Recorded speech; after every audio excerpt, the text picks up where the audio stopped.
What's up? Quarantine and chill, quarantine wine life. Hey, all you cool cats and kittens. Hey, all you cool cats and kittens. Today we're going to go over how to murder your significant other and feed him to a tiger.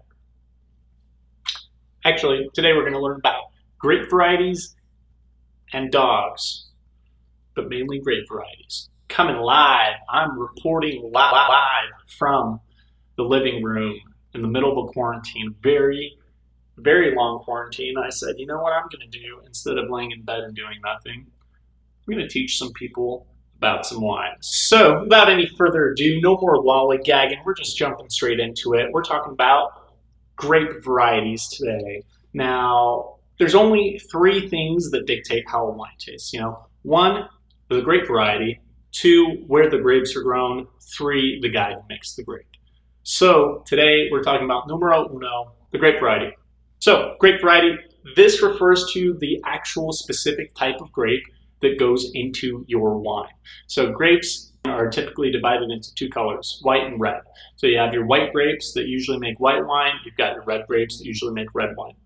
Classic examples of white grapes: Chardonnay, Riesling, Sauv Blanc, Sauv B, Pinot Gris, Pinot Grigio. Riesling, Chardonnay, Sauvignon Blanc, probably the three most famous white grapes. From the red grape side, you've got kind of a little more contenders, but really two of the most famous, Pinot Noir and Cabernet Sauvignon. You can throw Merlot in there, you can throw Syrah in there, but those are a kind of handful of the most common red grape varieties. Now, all that they're indicating is that that specific grape variety is used to make that specific bottle of wine. So, who the hell cares? Why does it matter? Well, the reason it matters is because all the different grape varieties have different characteristics associated with them. Some of them make wines that are really light in color. Others make wines that are super dark and heavy in color. Some grape varieties are known for being very aromatic and fruity. Other grape varieties are known for being crisp and dry and mineral driven. So the characteristics of the wine vary wildly based on what grape variety is used to make said wine.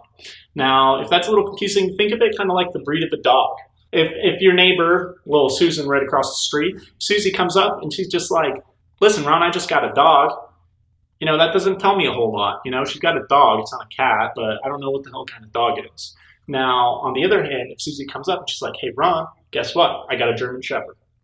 Boom. Suddenly, thoughts of police activity are storming my mind, I'm thinking it's a loyal dog, it's a smart dog, it's big. If I try to steal Susie's TV, that dog's going to eat me.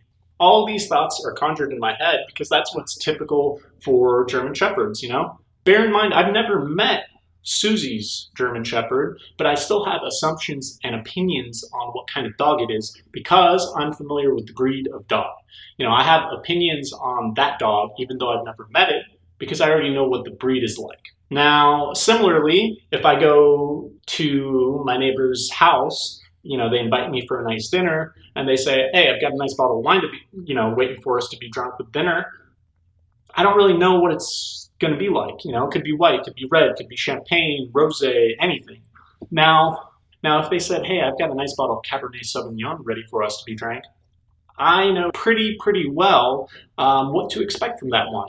I know how heavy it's probably going to be. I know roughly the alcohol content. I know how fruity it's going to be. There's a lot of characteristics that I'm familiar with because I'm familiar with the grape Cabernet Sauvignon. So even though I have no idea what specific bottle of wine they have, I have a pretty good idea about what the wine's going to taste like because I'm familiar with the grape variety. Just like I'm familiar with the German Shepherd breed, I'm familiar with the grape Cabernet Sauvignon. So just like we've got that typical German Shepherd characteristic, we've got this for all the breeds that we're familiar with. Golden Retrievers, beautiful dogs, playful, sweet, very friendly, good with kids. Chihuahuas, they like Taco Bell. They're small, they're kind of annoying, they bark a lot. We know that because that is, true for all of those dogs in that breed. That breed, that's its characteristics. It's exactly the same way with grapes. Certain grapes are known for making very full-bodied wines. Some are known for making very light-bodied wine. Some are known for their amazing fruit characteristics. Other ones are known for how mineral driven they are. So really getting to know what grapes are known for what is a crucial part of our wine learning experience. So yeah, hopefully that breaks down a little bit why grape varieties are important and basically what they do in a wine, because really they're one of the most important things. Dictates what kind of wine you're going to make, whether it's going to be white or red, whether it's going to be light or heavy, and usually whether it's going to be a little more fruity and aromatic or a little bit more muted. And all of that is strictly coming from the grape variety itself. So one of the first steps in our wine journey is understanding what the famous grapes are, where they grow, and what they taste like. So catch us on that next quarantine wine journey lessons with Ron. And if you haven't watched Tiger King, go watch it because Carol Baskin's fucking